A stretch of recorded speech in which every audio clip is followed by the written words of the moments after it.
is Bug and Moss in the Morning, and my name is Eric. Whoa, good morning, Eric.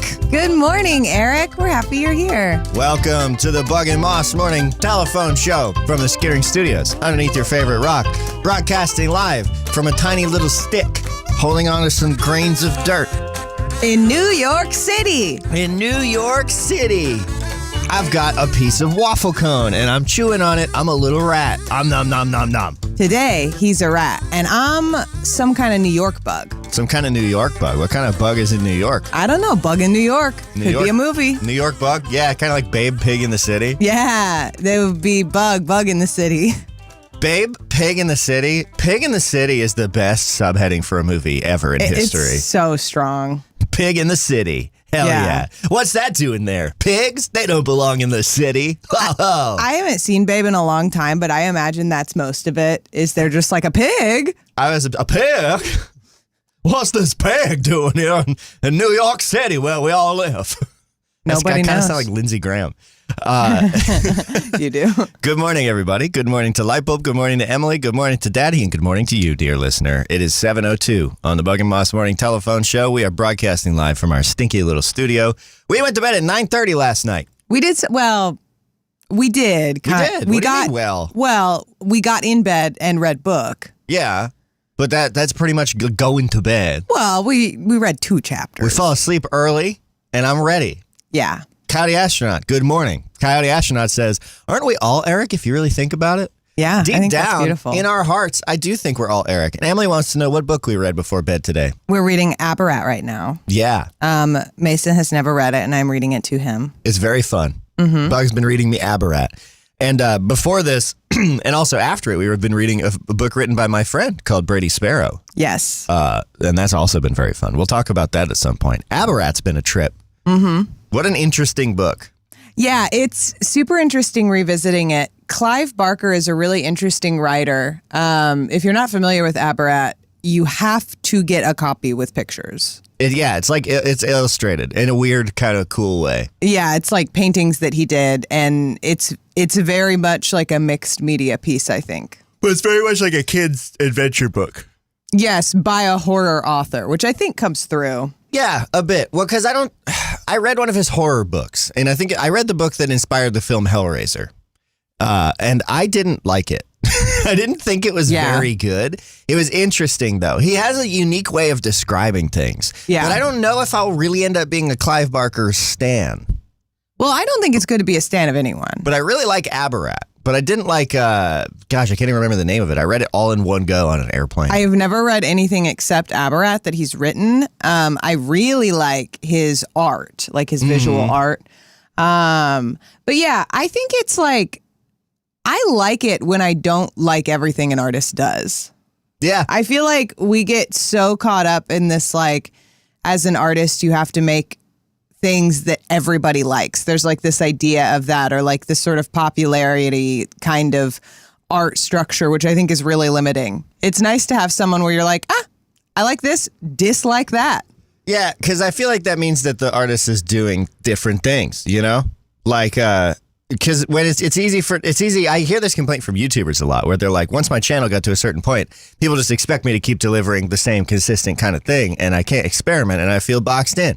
Yeah. And so I prefer it when someone is just like, fuck that. I won't be boxed in. I will just continue doing things. And you may like some and you may not. And I respect that a lot. Coyote Astronaut says the horror novels are cool and weird and dense and not for everyone. Yeah. I thought it was fine. I chewed through it. It felt like the story itself was paced too fast. It felt like I didn't feel like I was really actually allowed to think about implications.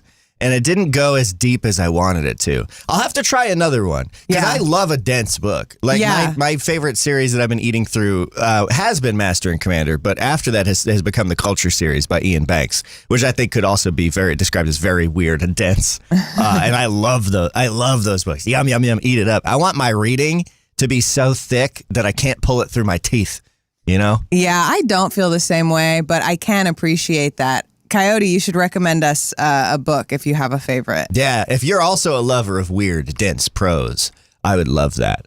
I was expecting that from the Clive Barker book. Yeah, I wish it was like The Telltale Heart, I think is what it was called. That can't be right. It's the one where the guy blows himself to bits to go to the torture dimension because he thinks he'll have ultimate pleasure and power, and they're all like creepy freaks, and then they like steal his body, and then he's like living as blood in the walls, and they have to sacrifice blood to...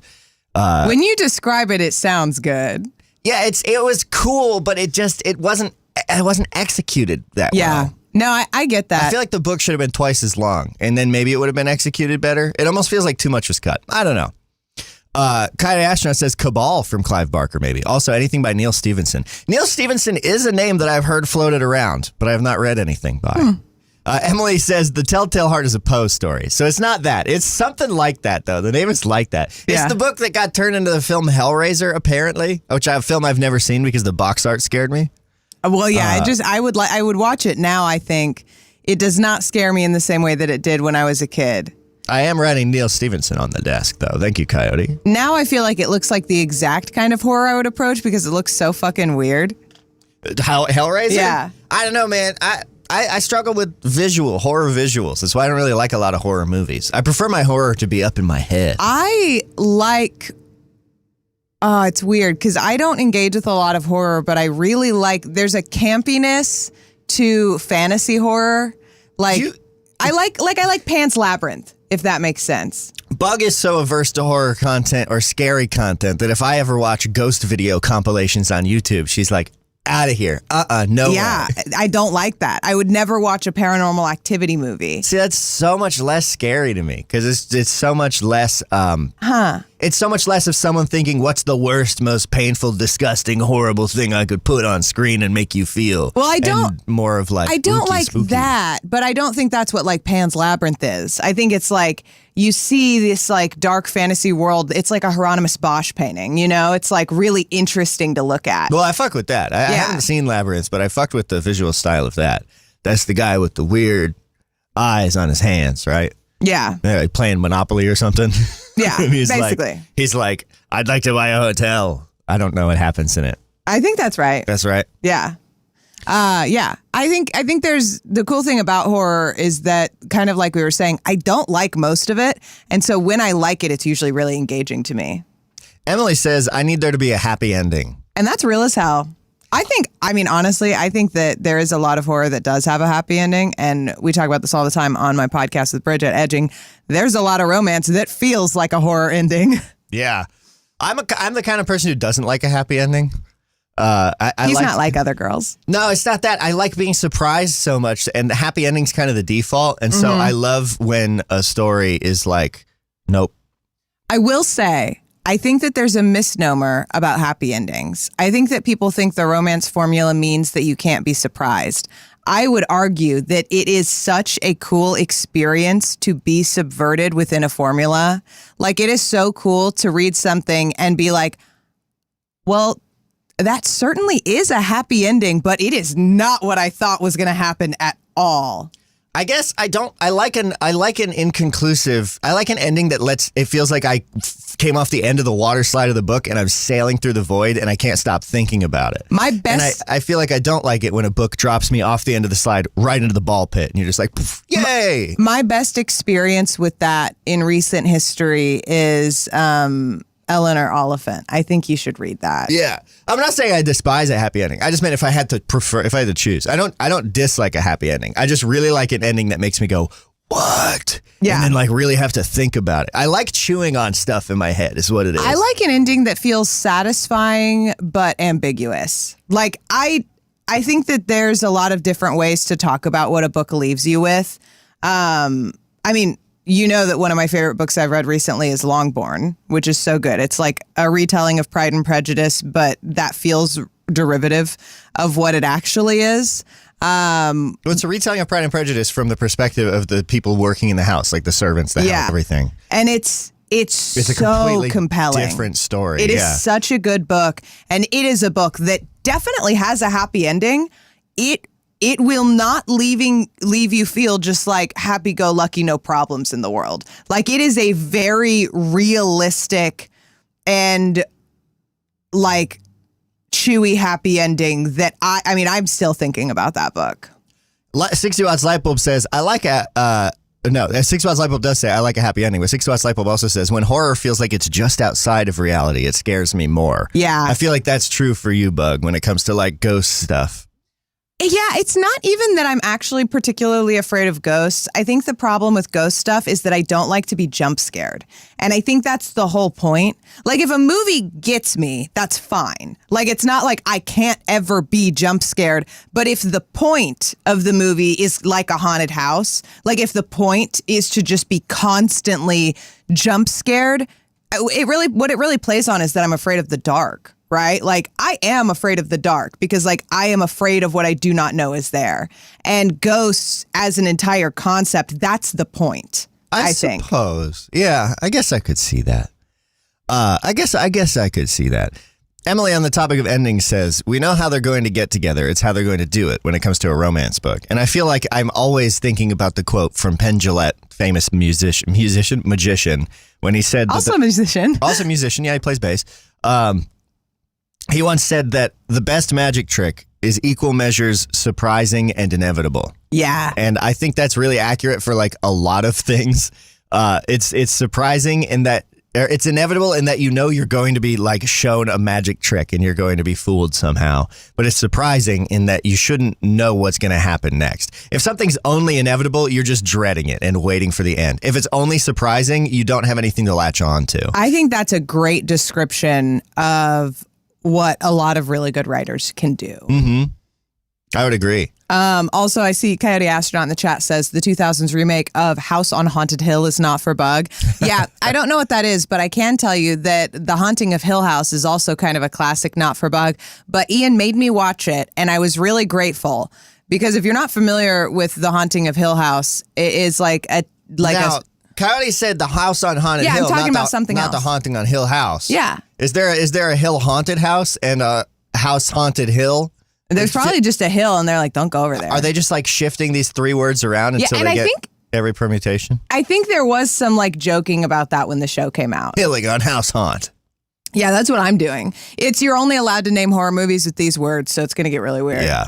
But The Haunting of Hill House is such a good series, and it's not something that I would have ever pursued because it looks like the exact kind of thing I would hate, and I watched it through my fingers. But it is one of the most beautiful pieces of media I've ever seen. I'm so glad I watched it.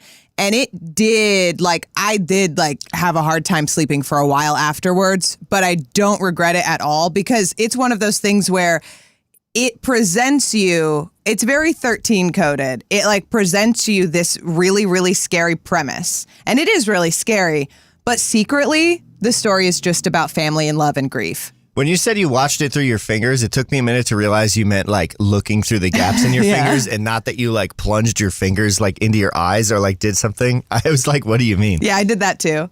That's wild. I just like blinked around. I'm not that big on horror, but I do like it. Yeah. And I have liked the horror movies that have been recommended to me. It goes along with my normal flow of getting recommended movies, which is that I barely watch them. And so when people recommend them and they're like, you have to see this, usually I get to see the good ones. Do you know my pizza burger theory? Is that a movie or is that a thing you have? It's a thing I have. Well, before we get to that, let me just read Coyote's message. Coyote says, I like an ending that fulfills the promise of the premise. A happy ending that fits rules, but some stories need more ambiguity or to crush me or to make me uncomfortable. Mm-hmm. I would agree with that. I think that's right. Or if the premise can be a surprise. Like, I think you can think you're going in for one premise and then they can pull the rug out from under you, but in a way that they earn. Yeah. Like, I think that can also work. I love having the rug pulled out from under me. Yeah. My favorite sensation is cartwheeling through the air as they pull the rug out so fast. That's your comfort pose. Like, so if someone is just like, how do you relax? It's cartwheeling through the air. Tumbling end over end rapidly. All right, Bug, what's your pizza Cartman burger hat theory? What did you say? Pizza burger theory. Pizza burger theory. What are you, procedurally generating extra words? Cartman and hat. Yeah. Hi, I'm your husband, Chat GPT. No, you wouldn't be ChatGPT. No, I'd be Chat BBY. Okay, Chat baby. I don't know. Look at him go. So my pizza burger theory is simple. And it fits into what we're talking about. I think a lot of us have like a comfort genre. For some people, I think for a lot of people, it's horror or romance. I think for a lot of people, it's comedy. And there's a lot of overlap. I'm not saying you only are drawn to one, but you might have like a time in your... What other genres are there? Horror, romance, comedy, and that's it. Everything's like in that triangle, isn't it? Yeah, I mean, pretty much. It's probably going to touch it. There's probably some other fundamental elements. But it's like when people are talking about how every song is a love song. Yeah. We're not getting deep today. Okay. So anyway, the pizza burger theory. I have this thing where like, I think everybody likes something of everything. However, when you're talking about how like I also have been recommended fantastic horror movies, and it's usually by people for whom their comfort genre is horror, and they know me. So they're like, I think that you will really like this one.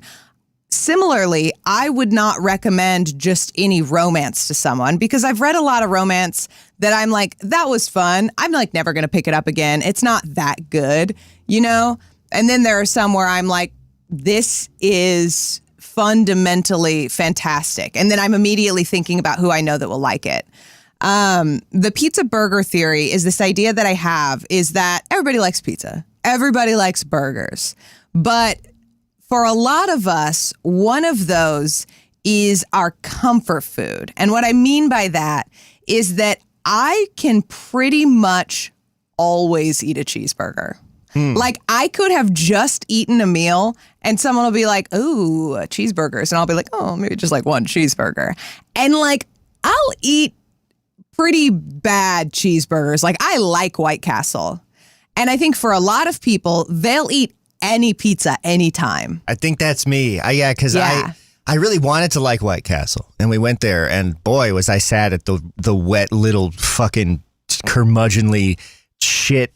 Tiny. Oh, they're so good. They're like steamed. It was gross. The meat isn't good. It's like two steakums laid on top of each other with onions that like were shit From out the of man a who butt. eats steakums all the time. I know. From the man who eats steakums. Like I said, hating White Castle. I wanted to love White Castle, but I just don't. And every time we go buy one, I'm like, oh, I should try it again. And I try it again, and it's equally as wet and equally as flavorless.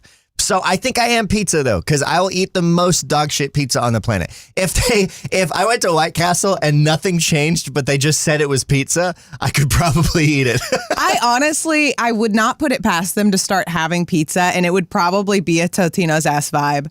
And so like, this isn't to say I don't like shitty pizza. Before we go too far, Bug Fan Club says chicken rings are just so good as a concept on the White Castle thing. Chicken rings are, Yeah, they are fine in practice, but I agree. I thought they were going to be like a lot more. But the burger pizza theory, what's the other part of the theory aside from theorizing that people either could always eat burgers or pizza? No, you're just one of those. That's all. Oh, okay. So that's the burger pizza dichotomy. I guess, yeah. Yeah.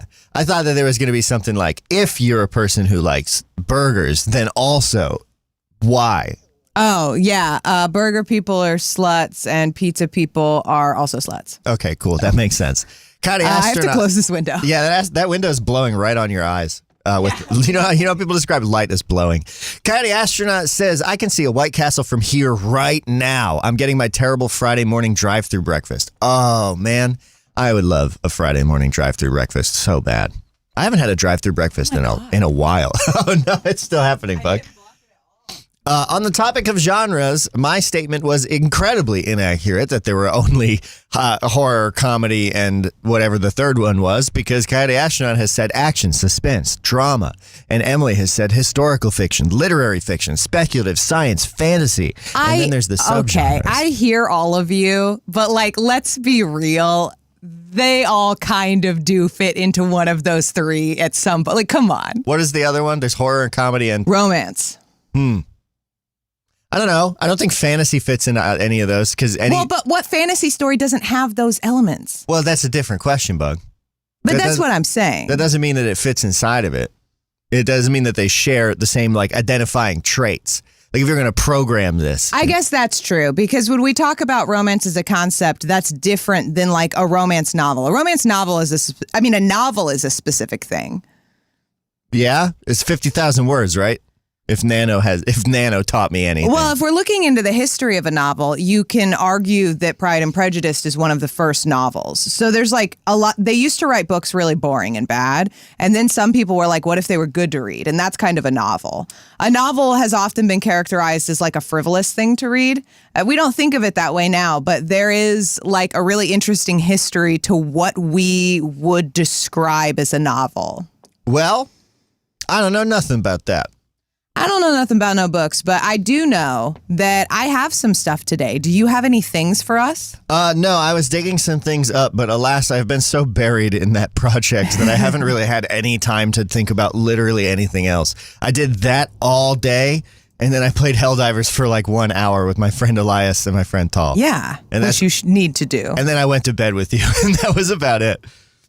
And it was all very good, and you were very cute, and you're doing great. I feel like my eyes are permanently crossed from staring at my screen.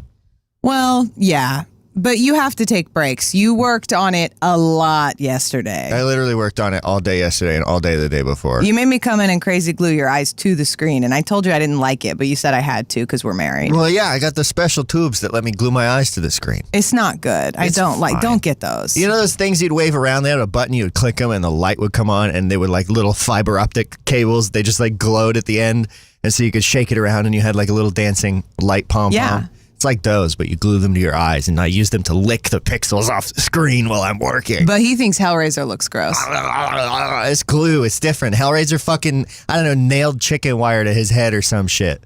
I think between gluing fiber optics to my eyes and nailing a little bit of chicken wire to my head, I'd be a tough one. Glue is an outside thing. Nails go inside. Hey, your eyes, it's all inside. No. Yeah, your eyeball, that's the inside part of your body.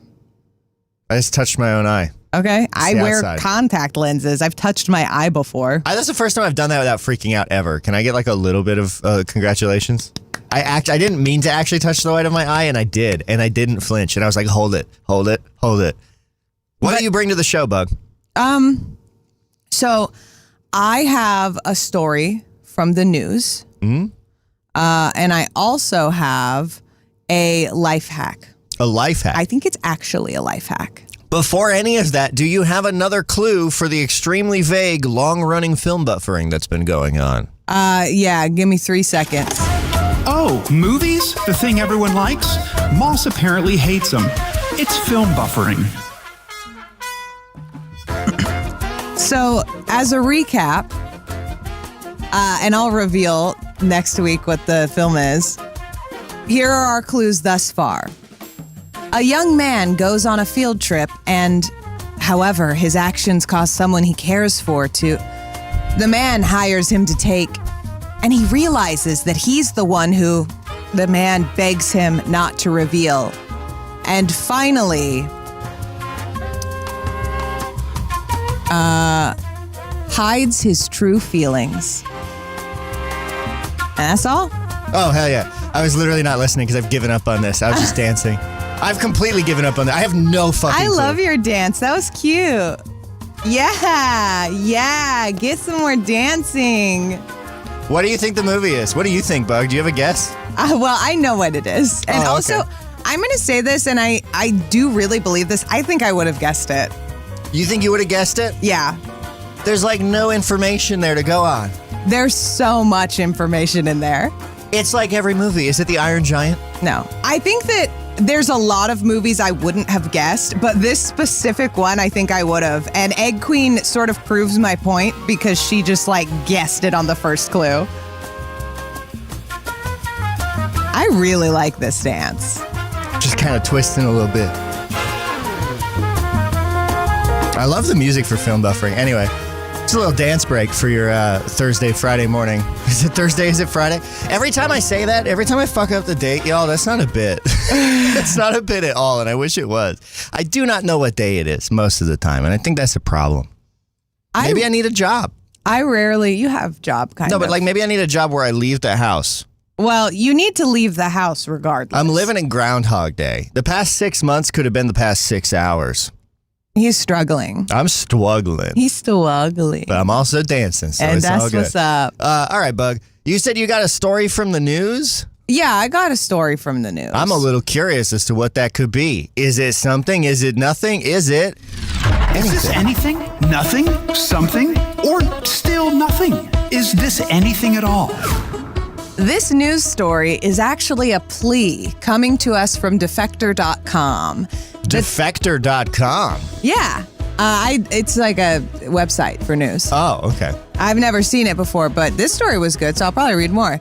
The headline is, "Let me and a food scientist sample the abandoned fish sauce terrorizing a small Canadian town."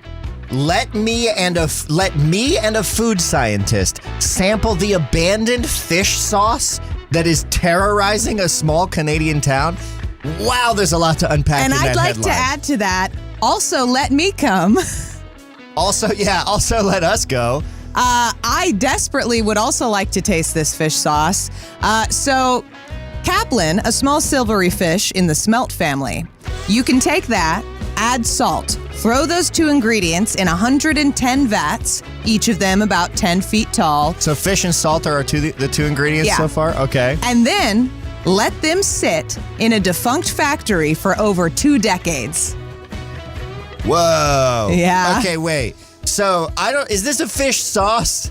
Or are they just calling it a fish sauce? Is it a sauce in the sense that someone was like, I'm going to make some fish sauce, and then they did this? Or is it a fish sauce in the sense that a bunch of fish rotted in a giant bin and now the only word that fits to describe it is sauce? Both are true, but it was created to be eaten. Okay. It was like, so... I mean, salt, right? It's like, yeah. Yes.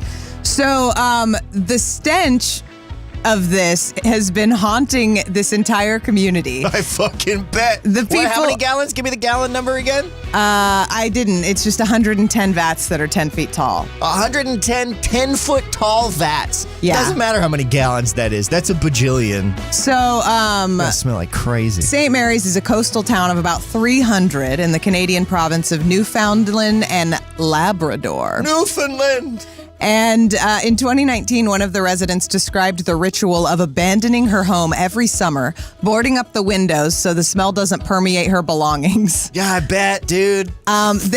They've been fighting for a long time for the fish sludge to be cleaned up after an attempt in 2016 that didn't work out. It's now happening. There are 900,000 liters of fish sauce to remove. 900,000 liters. Before we go further into this story, I want to just think about this. Somebody was like, let's make fish sauce. I have a factory. And then it immediately went bad. Like they were like, now that we have filled all of these 110 10-foot tall vats with fish, sorry, bud. The rent came due, and I actually don't have the money to pay it. How did this begin? No, actually, it's interesting. I believe, so fish sauce is really common in Vietnamese cooking. We know because we have a fantastic restaurant in town, and the owner is from Vietnam, and she uses it in her cuisine, and I love fish sauce. Good. It is so good. This doesn't sound like that. Well, this is that. It's just been sitting there for a long time. Okay. And so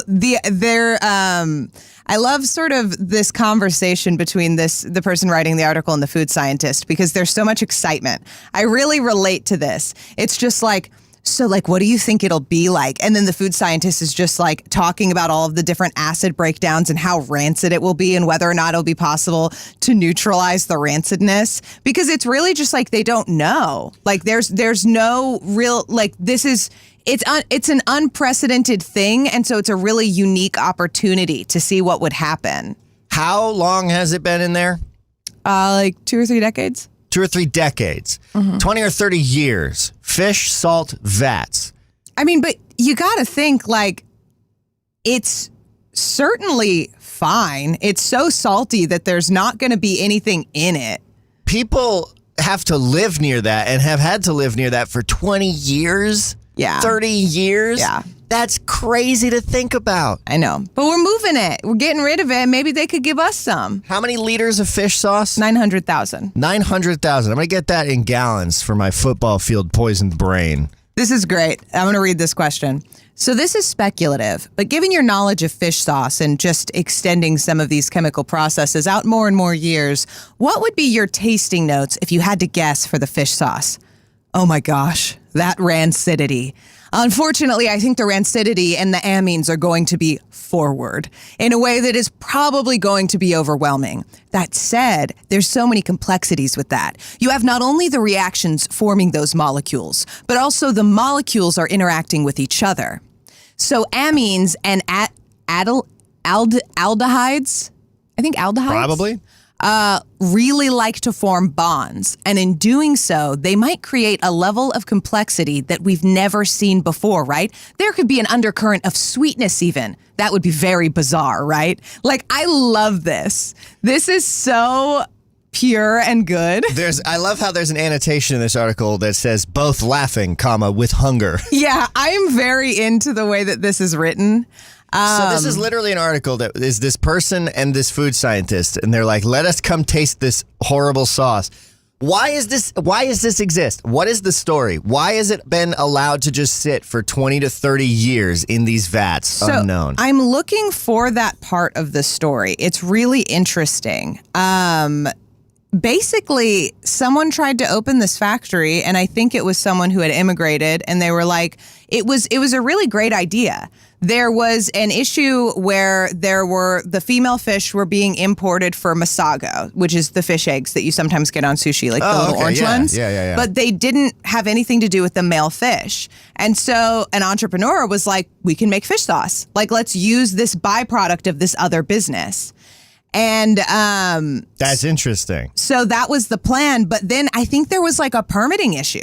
I think the factory got shut down. Like, it's not exactly clear. There's like one line about it, but I don't know that it was like running out of money or anything like that. Like it just like got canceled. That's wild. This article rules. We are absolutely going to put this in the description so that you can check it out. It's a whole conversation between the food scientist and this other person, presumably just journalist or the article writer, about this whole thing. And about how people have been boarding up their doors and how this happens. Gray brownish sludge is the best way that it's been described. Oh, that's 237,000 gallons of fish.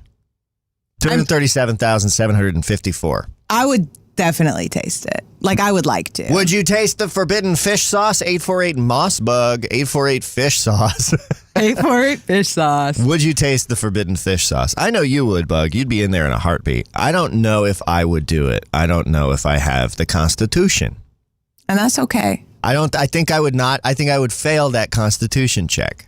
I would prefer to taste it in a setting like with these food scientists and experts, and I would love to have the experience of like trying to cut it with different things like lime, like acid, different like vinegar. Because like there's this story. You're meant to be a food scientist. Thank you. You got a tolerance for the nasty. There's a story within this story of the fact that like Worcestershire sauce is a fish sauce, right? Worcestershire sauce. And you can read the whole thing in this article, but it's basically like the story of Worcestershire sauce is that there was some like over fermented fish sauce, and then they cut it with vinegar, and that's Worcestershire sauce. Huh. That's Worcestershire sauce? Worcestershire sauce. That's interesting. I did not know that. Yeah, I think it's really interesting. On the topic of would you taste the forbidden fish sauce, we've got both ends of the spectrum right away. Emily said, absolutely not. I'm with you, Emily. Coyote said, hell yes. I feel like I could have guessed that about both of you. I want to be with Coyote, but there are certain things that I just don't think I can sensorially get through. And I think fish is bordering on it. I love fish. Yeah. I love fishy fish, and I love eating fishy fish. But when fish is bad is one of those things. I visited Portland, Maine a couple times. I lived in New Hampshire, and so like it's not that fucking far. And sometimes when you go down on the docks and like it's hot and there's fish shit going on, it smells so bad. I can't even imagine. Yeah. Also, good morning to Karamaror, who says, good to see you too. Good morning, Karamaror. Also, I do have an update that what we know from this article is that the factory was sort of proposed and set up by Vietnamese immigrant San. I don't know how to pronounce NGO is the name. Do you know how to pronounce that? Oh, I did at one point, and I don't now. We are sorry.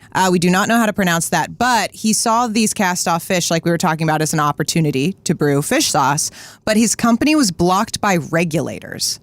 And so they've linked an article that gets into that you'll be able to click on when we link this article in the show notes.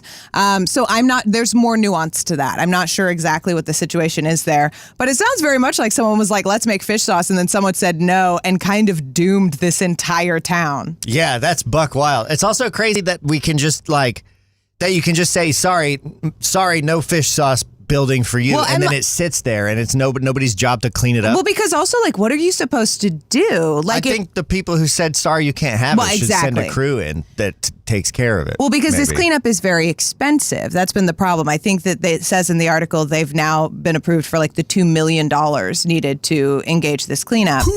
But it is if your factory gets shut down, you kind of just have to leave because you've put all of your money into starting it. And it's just these concrete vats. There's nothing you can do with it. How many gallons of fish sauce do you think we could fit in the walls of this apartment? Not 900,000 liters. We should talk to them. Yeah. Not that I want fish in our apartment. They're coming today to show the apartment. You should ask the woman in charge. How many gallons of fish sauce do you think we could fit in these walls? I'll just casually drop it in conversation so this is the main room, this is the studio. It's funny, we were just talking earlier about how much fish we could fit in the walls. I like what French Alexander has said in the chat. That's a wicked interesting idea, Mason. Let's find out. Let's find out how much fish we can fit. Yeah, someone's coming at 9:30 to look at the house. I got to remember because you're going to Le Job. I am going to Le Job. So I'm going to have to welcome in our interlopers. You know what's crazy about 9:30? What? Is that if it was an hour before then, it'd be time to talk about our community sponsors. Oh, actually 2 hours before then because 7:30 is the time. And in my head, it's 8:30 right now. Well, I wish it was 8:30 right now because I would be eating something. And I'm very hungry. I'm very hungry. Coyote said terrible breakfast from a drive-in, and I'm craving that now. And then Coyote also just said the Bug and Moss morning telephone sauce, which... Oh, my God. Hey, yo, Bug, email the person who wrote that article on Defector. Well, because I would love to. If they and the food scientists can get in there where they can start bottling that stuff up, we can sell it and then we can donate all the proceeds back to that original fellow who tried to do it. I'm a specific kind of freak, and due to all of the information they have on me, sometimes Instagram is exactly right about what kind of freak that is. Embarrassingly, they're not right enough of the time, and that sucks because you have all of my information. But they recently were targeted advertising to me ant sauce, which is sauce made of ants. And I can't stop thinking about it. Ant sauce. I can't stop. And all of their advertising is just people eating ants because it's viral. Obviously, it's a really good idea. I don't really want to do that. I'm not grossed. Well, no, I am grossed out by it, but not on a smart person level, just on an icky level. You don't like eating bugs? I'm fine with eating bugs, cannibalism, but I would struggle to just eat the little bodies. A sauce, fine. No problem. Have zero qualms about it. It's an ick thing, and I'm not proud of it, but it would take me a while to get past it, I think. I've eaten some crickets. I don't know if I have eaten crickets. Yeah, Karamaror says, what does ant sauce taste like? It's and interesting, I want to know right? as well. It sounds, a lot of people were saying that they ordered it and that it was pretty good and they're excited to use it on different stuff. I imagine it tastes like black pepper. I think peppery, yeah. I think people said peppery. Yeah. And that makes sense. I mean, black peppercorns are a fruit, right? And there is a fruity... I wasn't thinking that deep. I was thinking ants look like 3 peppercorns. So then maybe that's what happens. And honestly, he was right. I live in cartoon land where when you smash something that looks like something else, it's filled with that other thing. I think eating ants is a cartoony thing to do. A little bit. So yeah, I want to try the ant sauce. It's made possible by our supporters on Patreon. Patreon.com/bug-and-moss is the place to go where you can support us. Thank you to our community partners who support us at the community partner level. I was going to do a readout of everybody, but I think for right now, I will just mention one. And that one is Eva Mae Morin as we creep up on August. I think we've just bounced between Eva, Alex, and Colin this week. I have to get my materials back in order. Eva Mae Morin writes kissing books. Her debut book, Check You Out, comes out on August 25th, 2026. It's available for pre-order from Amazon and from her website, evamaemorin.com. It's a kissy book. Bug, you loved it. I loved it. I think everybody should read it. And if you don't, That's mean.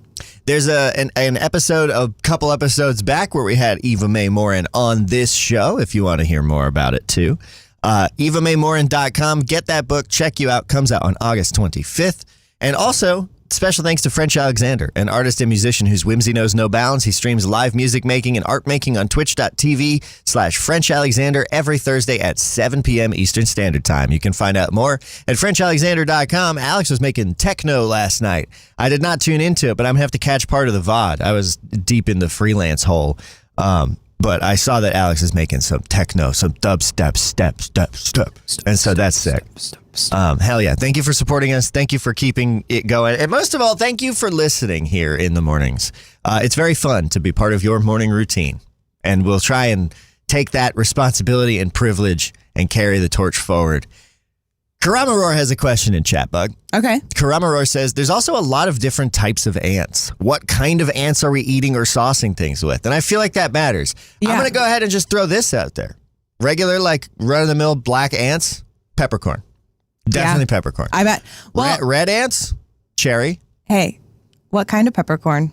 Black peppercorn? Okay, because there's a lot of different kinds of peppercorn. Yeah, but don't be stupid. You know what it looks like? Okay, so we're literally right now talking about how there's all these different kinds of ants, and you're like, black peppercorn. And then you talk about red ants when there is pink peppercorn. So I just think... The red ants are cherry. Okay, but they could be pink peppercorn. They're not. Oh, that's fine. They're cherry flavored. They're red. But you just said peppercorn. Yeah, because those are black and round. Okay, but you just said peppercorn. You didn't say black peppercorn at first.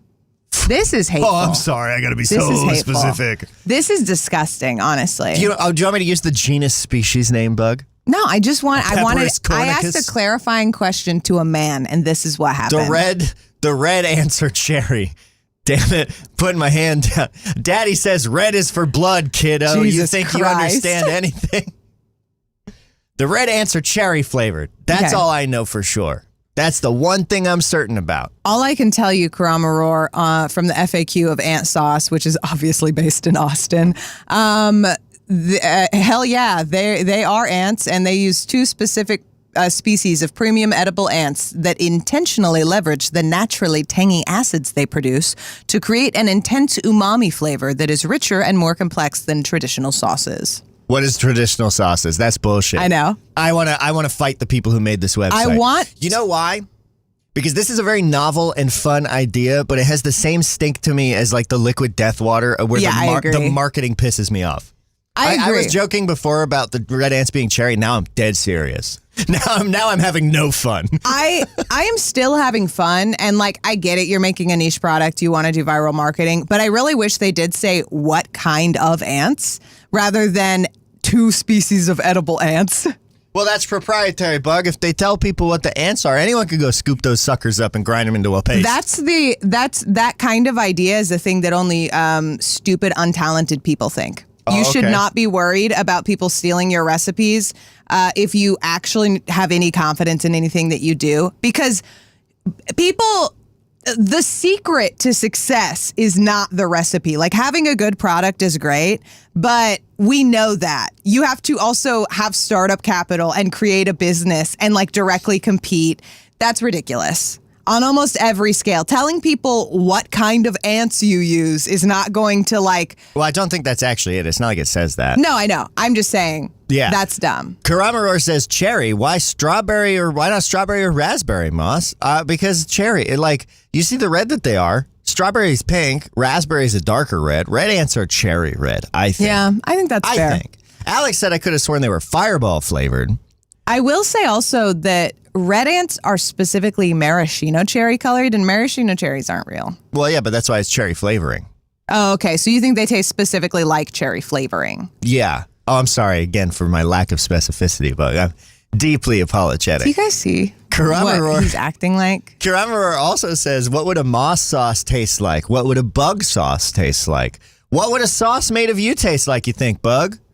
I feel like I can more easily describe the sauce out of you that it would be like. Me? You think okay, I'll describe your sauce. You describe my sauce. This sounds fun. So they should have made us do this before we got married. I know they should have, like, legally. I think that your sauce would definitely be sweet and tangy. Oh, I thought you were going to say stinky. Well, I mean, it depends on the context, but I'm thinking like kind of a sweet and sour, but like grassier. Like, I think we're dealing with a more sort of earthy sweet and sour situation. Okay. I'm imagining maybe like a smoky element, a sweet. So the way I would maybe make it is you'd have something like a sweet element, like maybe a cinnamon or a baking spice. And then there would be some sugar content, some actual sweetness. But I'm imagining you could smoke the spices to get the smoky element. So you could smoke like cinnamon or like cloves or allspice. So you'd have a little bit of that. And then I was really trying to avoid standing up because I want to hear about my sauce, but the cats are fighting. Well, you'll still be able to hear me when you take your headphones off because we're in the same room. The cats are fighting. They're being very bad. And I know you're like, they do this every day, but when we close the door, it's so hot in here. And so that's tough. Are you leaving? He's gone. I guess I'll just keep talking about his sauce. Oh, he's back. So yeah, you'd smoke the spices, get a little smoky, a little bit sweet. And then I do think there'd be a tanginess, like a mustardiness. Like I think there'd be like just like a really cool flavor going on. I got yours, Bug. Okay. Artichoke hearts. Okay. Not cauliflower. What is the stuff we put on hot dogs? Sauerkraut. Mm-hmm. There'd be a lot of pickle things. Artichoke hearts, sauerkraut. Yeah. Beet pickled eggs, which I don't know how we do this in the sauce. I'm not a food scientist like you are, so I don't know exactly what goes in a sauce. Onion powder. Yours would be very complex and very umami. It would be like, you make the best sandwiches I've ever had in my entire life. I feel like your sauce would be like one of your amazing sandwich creations turned into a sauce. But then also, you like weirder stuff than I do, flavor-wise. So I feel like there would be something in your sauce that is just like deeply weird and interesting. And I feel like you'd be better at filling in what that is. Because like I can't think of what... I don't have a good map of flavors to like what their ingredients are in my brain. I'm building it up better, especially as you like help me with cooking and seasoning stuff. The other day I learned what I like finally figured out I categorized how oregano specifically tastes in my head for the first time. Which is huge. At 32. I feel like most people have done that. I've definitely eaten just oregano, but it never clicked. Now I think I can identify it. Wait until you start cooking with fresh oregano. It's a different fucking thing. It's crazy. Someone gave me a bunch of fresh oregano in my 20s, and I was like, what the hell? It's so cool. Yeah, I have literally no idea. Bug Fan Club says Bug makes a killer grilled cheese and just an incredible BLT. 100%. This is a perfect segue. Oh, is it? Because I have a life hack. Ooh. Karamaror asked a quick question before we get into your life hack. Karamaror says, what does oregano taste like to you, Moss? And I would say it tastes like leaves from a tree on a hot, sunny day when you're a kid in a park. Like it's just that like bright, warm, but also like homey. It has like a graininess to the undertaste, but then it has sort of a like foliage spikes on the flavor. Because I definitely think of flavors like shapes in my mouth. So I think that's really good too, and that's why I think oregano is so delicious with tomato. Like it is just like summer. It is. Yeah, oregano and tomato. Oh, so good. I love oregano. Leonard also says fresh oregano is great. Love fresh herbs if you can get them. We grow quite a few at home. Fresh paprika is like a whole different spice. I would love to try that. I've never tried that. Fresh paprika. Yeah, dude. Absolutely. Coyote Astronaut's also going to start growing some oregano. Let's all start growing herbs. We can start a distributed, decentralized herb garden where we can just send each other bits of the herbs that the other ones don't have. That'd be so great. That'd be super fun.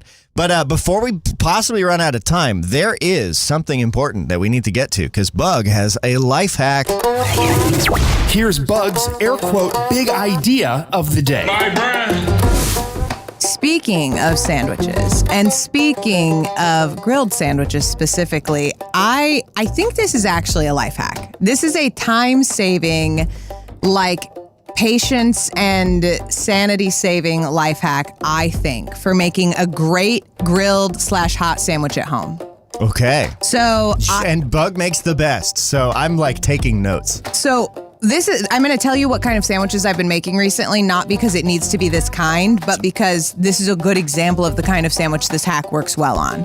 So I love the artichoke heart sub at Penn Station. Like, speaking of oregano, they use a ton of oregano on it. It's good as shit. Provolone cheese, artichoke hearts.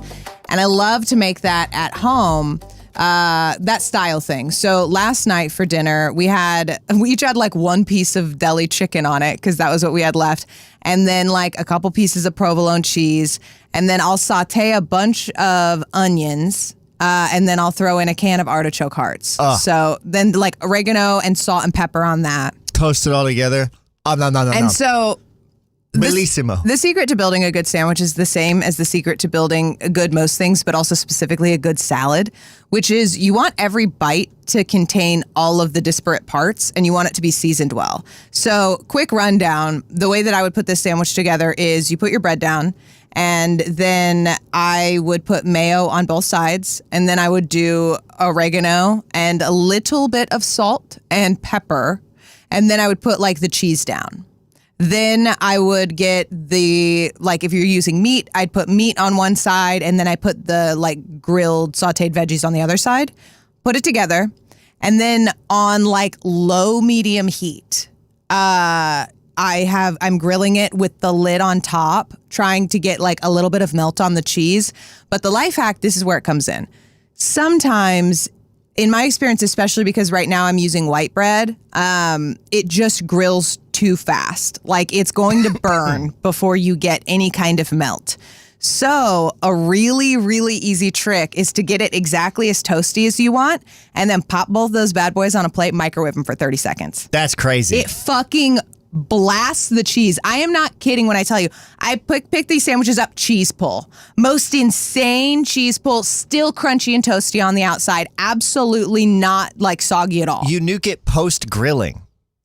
Because if you nuke it pre-grilling, because I've tried this, especially I made white bread, like I have like a pan to make it so it's like a little bit sturdier. But if you're using like Wonder Bread, the bread can stick to the plate. Like it can just get like so soggy in the microwave because it's already so soft. So if you give it this toast crust and then you microwave it, it's so much more substantial. That's so cool. I did not know you did that. And it's do not microwave it more than 30 seconds. Depending on your microwave, you might want to do like 15. There's also a small life hack that you taught me that I do on everything now, any sandwich you make, which is, you mentioned in the beginning, when typically I put mayonnaise in the inside of the sandwiches, pretty much any sandwich. I'll put mayonnaise in the inside of the bread, salt and then pepper on the mayonnaise. That changes everything. Even just like making a shitty bologna and cheese, 2 pieces of bread, slap mayonnaise down on each side of the inside parts of the bread, then salt and pepper it. It's so good. I will say it does depend on what kind of meat you're using because I probably wouldn't salt a bologna sandwich. What? Oh, yeah. Although you have started doing it and it's hard to argue with your results, but like the meat can be really salty. But it's huge if you're putting a veg down. Like if you've got onion, tomato, or greens, you got it. So if I'm putting greens on a sandwich, and this is real, everyone listen, I will put them in a separate bowl and I will toss them with oil, salt, and pepper. You got to do that. Well, just distribute the salt and pepper all over the greens? Yeah, you're putting a little salad on there. Yeah, that makes sense. And you can be like a little dirty, put a little lemon, a little vinegar in there, make a little salad. I don't know if this makes sense, but I always approached eating because I didn't grow up in a very foodie house. My parents would cook stuff, but I don't think either of my parents. Well, later in life, they got more into cooking, I think. My dad and my mom ran a sub sandwich shop, so my mom was always doing that.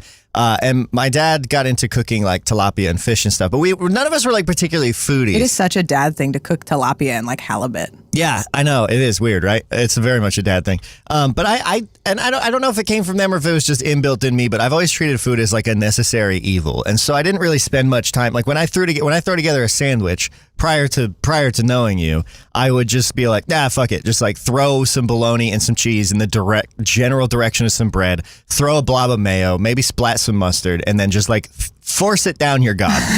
Like smush it flat, roll it up into a tube, tuck the tube in your mouth and just push it down your throat. It could not be me. I was like into Soylent because like, I don't care. I didn't want to eat. It just whatever. Just get it in me. And now I am starting to take some time to make my food nicer. When I make food for myself is something you've instilled in me. Is like just spend a couple extra minutes making the food that you're going to eat something you really want to eat. And boy, does that make a big difference. Yeah, I will say I have a hard time eating sandwiches and salad out unless I'm at a place where I know it's specifically really good because it's not it's not because like there aren't restaurants who do a fantastic job. It's just like finding that place and then paying the money for it. I have learned these skills at restaurants a lot of the time. I used to work at a fantastic like deli, and it's a great, it sounds stupid when you say it, but like really, really think about it. Like season every piece that you're going to put together, especially when you're not making something that's like a soup that's going to like mesh. Although there's something to be said about seasoning the different parts of that too. And I want to make something clear before anybody makes any mistakes. So we used kosher salt in our house. Oh yeah, not the tiny grains of iodized. But if you do use iodized salt, that's fine. I would not blindly sprinkle salt and pepper. I think this is a really helpful trick that can kind of change your life if you struggle with seasoning, especially with salt. If you have any kind of salt, ionized, kosher, whatever, you should put it in the palm of your hand and you should like be able to see it. And then you should physically pick it up with your fingers and sprinkle it on things. Otherwise, you have no idea how much you're putting on stuff. Like, yeah, so, I used to be a cylinder dumper. Famously, the cylinder with the metal thing that pops out. And famously, that's crazy. I remove the shaker tops from all of our spices, Oh which my God. is like a booby trap I'm setting for Mason. Yeah, okay, so we have some questions in chat that I want to get to, but I do want to say this because I thought that this was an example of enshittification. I was making food and I was like, man, I swear these spices used to come with little shaker tops, so it was easier to like distribute them. And I was like, and I guess they must have just decided that it was too much plastic. I was like raving to myself because you were at work at the bakery and I was just at home and I was like, man, I can't believe it. Everything's getting enshittified. Even this. And then like a couple days ago, you were like, yeah, I take all the shaker tops off and throw them away. And so I was like, oh, okay. I think I booby-trapped Atticus. I think Atticus was like, I almost dumped this in without the shake because I thought there would be a shaker top, but then I looked. I really thought that was shrinkflation in action, but no, it's bug. No, there's maybe one time a week that I'm like, it'd be convenient if there was a shaker top on this, and the rest of the time it's in my way. Yeah, I mean, keep doing it. Like, I don't care. Oh, I will. Yeah. It's mostly just that I thought it was not under our control. That's and so so I was funny. sad about that. Although we should save them because I could use those to make something probably. I've saved some of them. I'll start saving all of them. Yeah, we can. I mean, eventually we'll have a lot and we can make something cool. I'll make a suit of armor out of them. I have a theory about like maybe pulling yarn through them, but I haven't figured out the application yet. I mean, yarn would fit. Yeah. Yeah, we can pull fish sauce through them if you want. Yeah, fuck yeah. Karamaror says, is a picture of one of Bug's masterpiece sandwiches in Discord somewhere? I don't think so. But next time you do, make some of that. You should. Yeah. Karama, I love seeing the notes that you're taking in chat. I am so obsessed. Yes. Yeah. Karamaror said, throw veggies and olive oil, salt and pepper in a separate bowl, mix before putting in sandwich. Little note taking Maybe emoji. soon we'll do a video too. We can do a sandwich put together video. Yeah, we should do. Yeah, we'll make like a little sandwich artistry thing. We could do it in the style of Cooking with Food with you and Atticus. Yeah. That could be a fun That'd little be episode awesome. we could shoot together. Atticus. Let's we should do it. That'd be wicked fun. I'll shoot it. I will not be involved in the making it. Karamura says bug cooking stream. We've talked about it. That's actually something we've talked about. Instead of once we finish Portal 2, we've been thinking about making America's Next Top Portal instead being make dinner with us, where Bug will do a cooking stream, and then in between the food bits, we can talk about America's Next Top Model rather than playing a game. Especially because Mason has wanted to do more stuff in the kitchen too. Yeah. And so it would be kind of like Mason is the audience insert. Yeah, yeah. And I'll be like keeping up with chat and yeah. So that's something we've been thinking about doing. I think that we will do that and it will be fun. Yeah. It'd be easier to talk, I think. Leonard in chat says, I've adopted the frequent dad activity of grilling things, which, because I haven't learned the mechanics of my charcoal grill, means I've just been learning to make things at very high temperatures. Which is like such a good skill, though. I don't know how to grill at all, dude. I have to leave something, right? Like I'm so overbearing in the kitchen that I'm like, I can't learn how to grill. It's not fair. I love grilled food and I love cooking things at really high temperatures because I'm impatient. So I think it's a very good skill. Yeah, I'm not good at cooking, but I'm getting there. The Internet's Shaquille is a channel on YouTube that I also really it's a like. great channel. He has a whole video about like intuitively understanding heat settings and how to like read into what recipes mean. Yeah, if you ever really get frustrated with the way recipes are talking about stuff, I would highly, and I think Mason's going to link that video. He's a really good resource. Yeah, I was just typing down some notes. We'll put the fish sauce article in the show notes and Internet Shaquille's video about heat, but that His whole channel is definitely worth checking And out. next week, we are going to listen to some voicemails. We've been so bad about it. Yeah, well, I ate through a bunch of them on the day you were gone that I bombed the show, Bug. You didn't bomb. I've heard everyone say it was fun. It was fine, but boy, I didn't prep. If I had prepped at all, it would have been fine because I could have carried the show. But because I didn't and I was just off the cuff, it was rough. Well, it's whatever. We're all just doing our best. The beauty of, honestly, it's creatively liberating. It's creatively liberating Beautiful to name do for a a show girl. every day because Yes. if you bomb once, all we got to do is not bomb 3 days in a row. Right? Yeah, that's the goal. So anyway, thank you for hanging out with us. Thanks for spending the morning with us. It's been a very fun time. It's time for us to go grab some food. You got to head to work. I got to get this place ready for someone to come look at and consider purchasing It's it. fine. It'll be fine. It'll all be fine. Thank you for squandering your morning here on the Bug and Moss Morning Telephone Show. I hope you have a wonderful Friday. I hope you have a beautiful weekend. And I hope you enjoy stuff. I love you, Bug. I love you, Moss.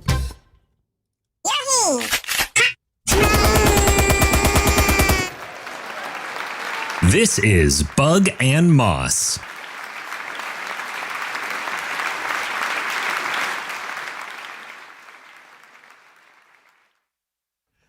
Leonard said something in chat that sounds a little bit like Dracula flow.